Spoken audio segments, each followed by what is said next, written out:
Welcome to the On Your Mind podcast, where we believe mental illness can be temporary and transformative. Stay tuned for innovative, effective tools from experts in the field of mental health. Hosted by Timothy J. Hayes, psychologist. This podcast aims to change the narrative around mental illness. Move from a place of fear to a place of hope and solutions. Here on Your Mind.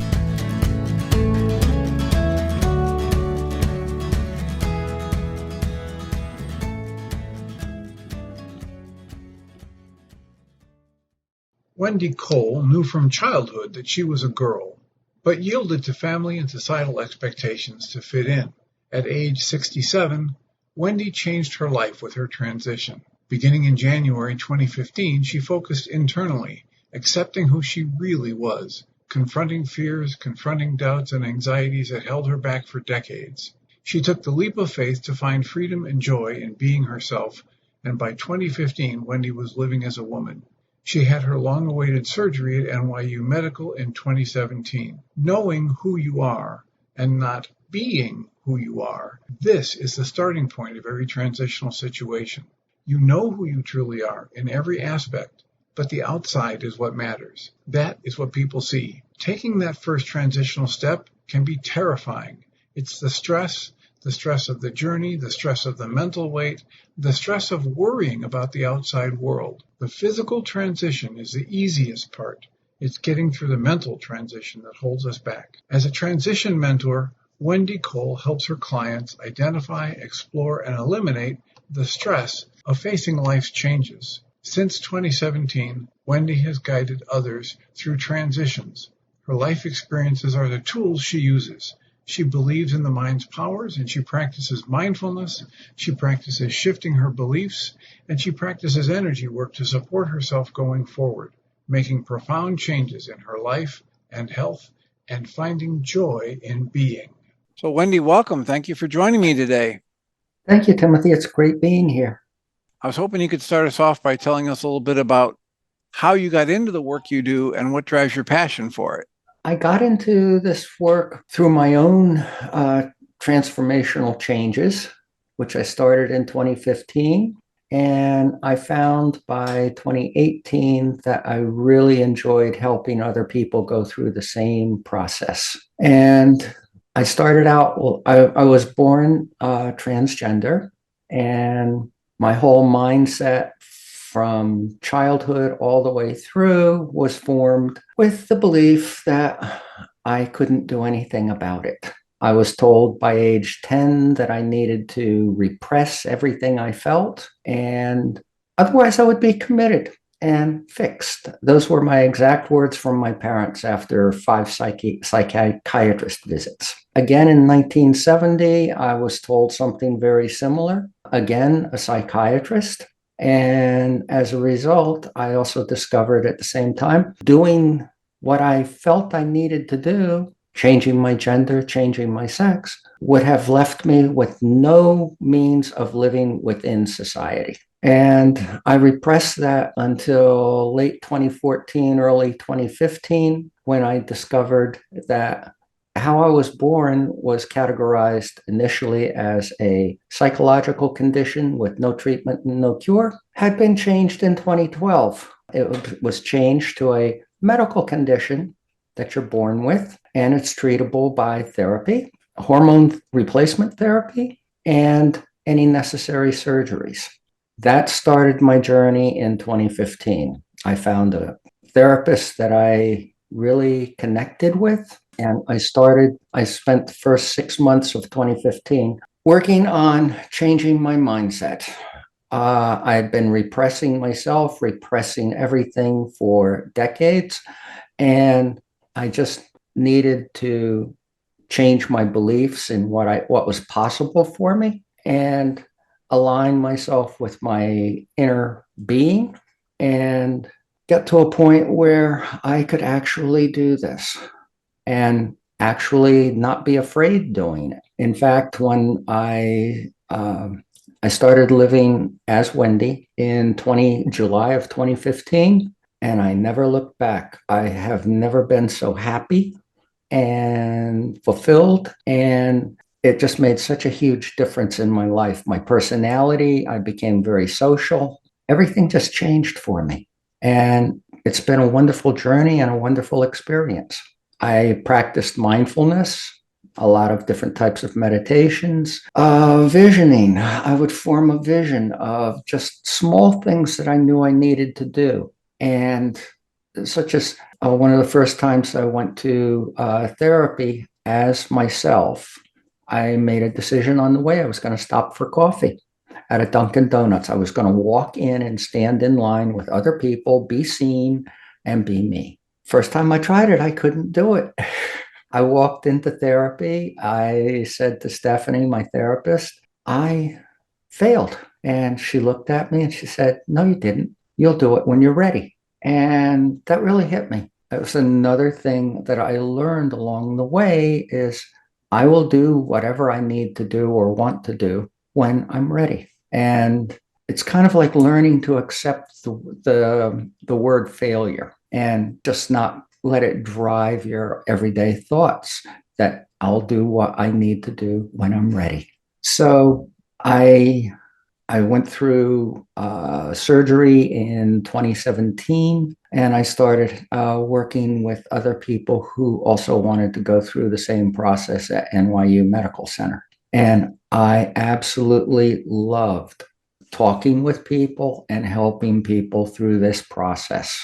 And I found that I could make a significant difference for them just by helping them change their mindset. The thoughts that we have and the emotions that we have all combine to form our beliefs.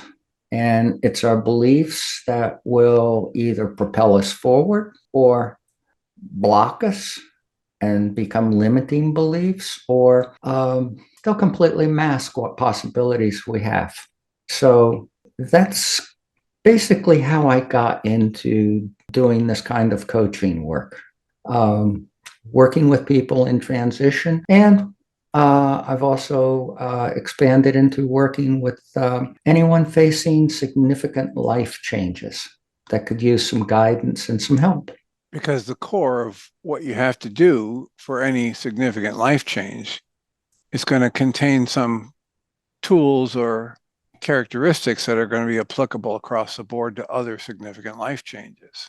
Right.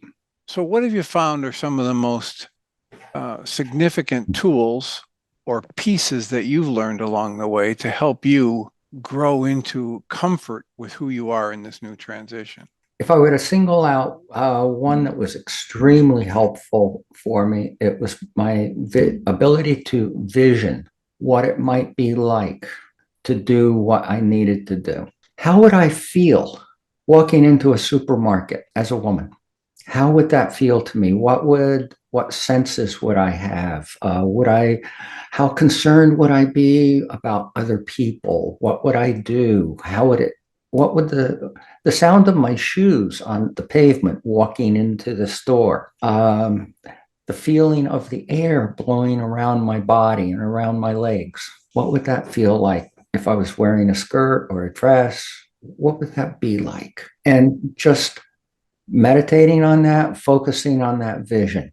The majority of the time, I would be able to, those thoughts, those emotions that I would develop as I've worked on that vision, they would be very supportive and really help me with that process. So when it came time to actually do it, I could reach back inside my mind and pull up those emotions, which triggered the feelings in my body. I could open the car door, I could get out, I could walk in, I could do what I needed to do and not be afraid and actually have a very positive experience from it. And the vast majority of the time, the experience was far better than what I had imagined. That's a deep truth, right? We will almost always overpredict the negative. Exactly. I found that I have a lot of automatic negative thoughts. And through my meditations, I learned how to quiet those, to block them, to substitute more supportive thoughts. When I first started, this was like totally terrifying. And especially since I'd repressed it for so long, so many decades. The second tool that I found that I liked was journaling. And the one thing that I found that was most helpful from that, and probably the most powerful, was I would sit at the computer. I'm not big on handwriting. I would sit at the computer and just type. I didn't worry about spelling, punctuation, grammar. I just poured my soul out into the document. But the key to make journaling worthwhile for me, and I've found it's similar for other people that I've worked with, is go back after 3, 4, 5 days and read what I wrote. A lot of times it was horrifying. I can't believe I thought that. I don't want to feel like that anymore. I would find myself being, actually at times horrified by how I felt and what I was thinking. Well, and then the other benefit there is you get to see the shift that's happened, Right. which if you don't go back and reread it, it slips your awareness. I have talked to so many people who tell me that they enjoy journaling, and I've asked them the question, do you go back and look at it within a short period of time and think about how you felt then and how you feel now, or how you would like to feel now? And for the most part, the answers I get are no, never thought of looking back at it. So if you don't look back at it, you're losing out on the benefit. Well, My a lot of opinion. benefit, right? There's some benefit to journaling. People do it, and it must have some benefit. But what you're talking about is it's a well-known benefit to reading and rereading until there's a part of the mind that is just going to naturally start to integrate things and catch things Exactly. that the ego would have me forget. Mm-hmm. And it's the power of being able to shift your thoughts. And we all tell ourselves a story every day about what we're doing, what is possible for us, and all of that. And I've found that a very powerful tool is to rewrite your story. And you can rewrite it in stages. Oh, I'll never be able to do that. It's really impossible, and I'm going to completely fail at it. That might be a story that you would tell yourself when you wake up in the morning and thinking about what you would like to do. I would start by saying something a little different. I'm curious, how would it feel if I tried to do this? Being curious about it first. And because you can't tell yourself something that you don't really believe. So ease into the whole process and do it step by step. And sooner and fairly soon, you can fairly rapidly shift what you're thinking and shift your beliefs as a result. It's our thoughts and our emotions combined to form our beliefs. That's what I found through everything that I've been through. And if we don't learn to question them and start actively working to change them, they just solidify and strengthen, and our sense of self strengthens. Like I mentioned the word ego earlier. Well, my ego doesn't want to change. My ego believes it is who I am. And unless we do a process like what you're suggesting and go back and reread and question, do I really like that? Do I want to stay that way? Unless I'm actively engaging a process that helps me change the thoughts, beliefs, and emotions, they get more solidified and rigid over time rather than flexible and growing. Ego doesn't want to grow. Right. I've also found that the mind wants to keep us safe, and change is at best risky. To some part of the mind. Exactly. There's And another part of the mind that can actually learn to enjoy the poster you have on the wall behind you. right. Right? There's another part of your mind that knows that's the only thing that leads to growth. Personal growth is phenomenal through this. And I actually have gotten to the point where I look for it. I look for change. I look for doing the new things, new experiences. And through new experiences, I gain more insights into myself, my own thoughts, my own beliefs, and the world around me. And our minds actually form our reality. And my reality, I'm sure, is somewhat different from yours and somewhat different from most other people. We have a lot of commonality in there, but it's our beliefs and our thoughts and everything that we experience throughout our daily lives forms our reality. And the other thing that I've learned along the way is that the human mind, the way in which it connects with our bodies is through neuropeptides, hormones, and other chemicals that our thoughts and our emotions trigger the production of those. And every emotion has a chemical signature in our body. That's how we know that we have anxiety or depression. It's our body is receiving signals from our mind through these chemical processes. And those chemicals are quite powerful and highly addictive.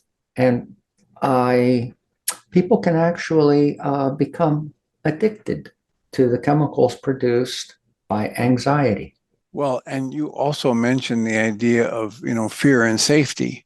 Mm-hmm. And I've given a number of talks about the idea that most of us have an addiction we're not aware of, and that is we're addicted to the familiar. Exactly. Because if I have been through it before and I survived, that means it's safe. Mm-hmm. So if it's familiar to me, it's safe. Even if the experience of it is mildly to severely unpleasant, if I survived it, it's safe enough. So I'd like to pose the question to you that comes to me. What would you say were the greatest hurdles or roadblocks for you making progress in this transition? Were they internal or external? Absolutely internal. And that's where I did the majority of my work. What I found with the external is when things changed in 2012, it made it possible for me to actually find a therapist that actually could help me begin this process of changing myself. Before it became a recognized medical condition or condition that you're born with, I had the last time I'd ever talked to a doctor about it, I found myself in a situation where I was being told that I was a freak and that I should move to New York City and do things that they did. Basically, what I discovered then was the predominant feeling of the medical and the majority of the therapeutic world was this was not treatable and there was no cure. So, yes, I could have done it in 1970. I've talked to others along the way who also considered it in the 70s, the 80s, and even the 90s, and opted and chose to keep repressing and not do anything about it because we could no longer be part of society. Well, once the change happened in 2012, WPATH changed put standards out for medical care and therapeutic care. And once that came out, that removed a lot of barriers. I could get therapy. I could legally get hormone replacement therapy. I talked to my psychiatrist at the time because what I had done in my own defense was I would go to a psychiatrist. I'd tell him I'd have anxiety, depression, all kinds of other things. And I would blame it on work or family or anything like that. I wouldn't tell him the underlying cause. I never would reveal that again, not after what I was told in 1970. So I was prescribed all these meds, which really didn't help.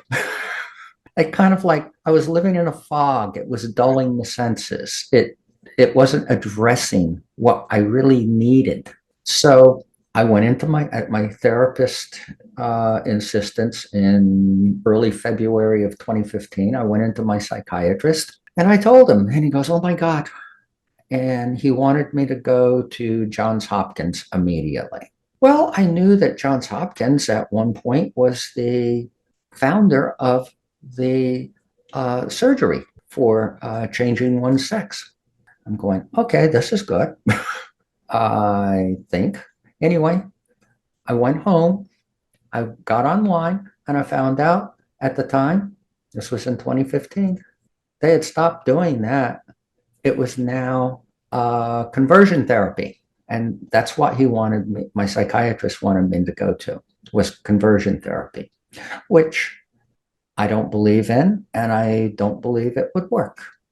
Which essentially is saying they think they have some kind of a therapy that can change who you are or how you feel about yourself so that you no longer want to have the transition. Exactly. And when I told my therapist that, she said, oh my God, you're not seeing him again. And she had worked with a really lovely man in Princeton, New Jersey, in the hospital ward. And she said, he's now in private practice. He's near where you live. Go see him. And I did. And in my first session with him, he goes, yes, you don't need all these meds. You're on hormone replacement therapy? I said, yes. He said, great. I can take you off of 3 of these right away, and we'll phase you down and off the others. And he said, come back in 2 weeks or 3 weeks it was, and we'll discuss how you're feeling. The first time he saw me, I was in my male facsimile mode. And the second time he saw me, I walked in as Wendy. I found out later from my therapist, about a year later, that the 2 of them, my psychiatrist and he and she, had a discussion that he couldn't get over the personality change I had experienced in that short period of time. Seriously, Timothy, it was like the skies opened up. I was no longer in a fog. Everything started to feel right. And I started to see, yes, I can actually do this. And I no longer had the fears. And a lot of the mental work that I was doing to align myself internally with who I am and dispel all those beliefs that I had from decades of repression just started to evaporate. By the time I reached June of 2015, I couldn't have been happier and more excited and curious as to where this was going to lead. I had already decided there's no guarantees in life. The only thing I could do was take that leap of faith and go forward. I didn't have any idea where it would lead me, what it would lead me to, but I just knew that that's what I needed to do. So the greatest roadblocks, barriers, hurdles were internal. Right. And because of the external changes in the medical community and in therapy and all, that just flowed very nicely for me. In terms of society as a whole, I came to a realization fairly quickly that my only goal was I just wanted to blend into everyday life as any other woman. That was it. Nothing special. I wasn't going to try to be out there as a model or anything like that. Just do what I needed to do. And when it came to how I was viewed in public, I came to the understanding that gender is assigned by someone seeing you the first time within a matter of seconds. It's almost subconscious, if not subconscious, and it's just on visual cues. So it was up to me not to upset that gender assignment in public if I wanted to just blend in. And I came to the realization also fairly quickly that to do that, I didn't need to be perfect. I did a lot of research on gender behavior, gender cues, mannerisms, behaviors, and all of that, and just started working on myself to practice those, to be able to display them in public very comfortably and as naturally as possible. I became very, very, very self-aware and really found that self-acceptance also started to really build. And I don't know so much before I went full-time in July, but after that, I actually began to have self-love. Before, I hated my life. I hated who I was. I was so distraught with that. And now it's totally different. When you talk about working with others in transition, you mentioned mindfulness and journaling. Are there other tools? Are there other processes that you find useful in working with people to get through transitions? One of the things I work with them on very closely is challenging their limiting beliefs and helping them shift those beliefs. And some people, it works well with meditations. I find a lot of positives through the journaling aspects of it. And then going through processes to shift the mindset, recognizing what your limiting beliefs are and starting to question them. And why do you believe in such and such? And why do you believe that is limiting you? And the other thing is life, practicing life situations. Have you ever been out and gone grocery shopping as yourself? I found that that was extremely helpful to me personally. I would give myself life tests. I would, on my way to therapy as Wendy, I would stop for coffee. I would go to a grocery store. I would go to the pharmacy. I would go into various public situations or just simply go for a walk through a busy town where I would see people and go window shopping. And I might do that for an hour or two every day that I went to therapy. What that built up in me was a life experience that said, yeah, this is possible. And I think that's very, very helpful because most people, when they start this process, they're terrified. I have met people who have changed their legal identity, changed their names, are going to work as themselves, and yet they're still afraid. And the reason that I believe they're still afraid is they haven't done the work that they needed to do internally. On their limiting beliefs, etc. Exactly. I've met people who the only place they'll go when they go out to be social is a gay bar. And I don't have those limitations. And I've never experienced them because I just stopped having those beliefs. I found that there was no need for them. And as a result, when I'm working with somebody trying to help them through this, I've actually, when I was doing this in person in the town that I lived in when I first started it, I would take people out for their first experiences. I would go out with them and show them that there was nothing to be afraid of. That majority, and so many times too, people like myself don't understand the little social cues. I was walking down a path, a walking trail going into town where I lived with someone, and it was her first time out. And we're walking down this trail, and she sees, keeps seeing women jogging by us in the opposite direction. And she turns and she looks at me and she goes, "Why are those people laughing at me?" I looked at her and I said, "Nobody's laughing at you. That is the way women acknowledge other women. When they see you, they smile and they nod their heads. That's a way of saying hi and how are you. It's a female thing. Guys don't necessarily do that." Oh, I didn't know that. So the other thing that I try to do with people is go through all the subtleties of mannerisms and behaviors and speech patterns and how people interact with you. It's very different as opposed to interactions with a male. And male to male interaction is very different than female to female. And that's something, especially if you haven't been highly observant of it, you won't know. And that leads to more fears coming up. What's the kind of a time frame that you think you're gonna, or you talk to people about, to be patient with themselves for X number of months or years as they're trying to learn all those complex things? Right.